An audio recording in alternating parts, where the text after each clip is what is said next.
ঠাকুরগাঁয়ে ঘোরাঘুরির জন্য আমরা দেখাবো ঠাকুরগাঁয়ের 3টি মোস্ট পপুলার প্লেস। আমি কার আশাতে ছুটে চলি পথে পথে যেন কার মায়াতে।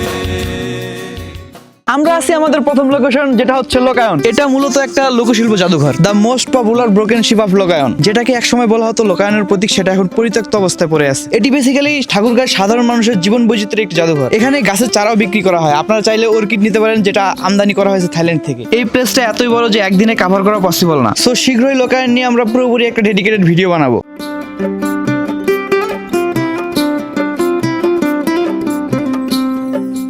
এখন আমরা চলে যাব আমাদের দ্বিতীয় লোকেশনে। সফর कैसा है ये सफर मंजिलों।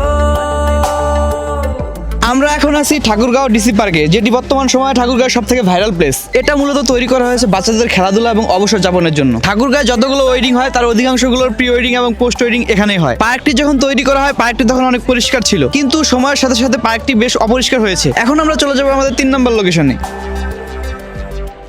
আমরা চলে এসেছি আমাদের 3 নম্বর লোকেশনে। এটা হচ্ছে নারগুন সূর্যমুখী বাগান। ভালোবাসবো বাসবো রে বন্ধু তোমায় যতনে।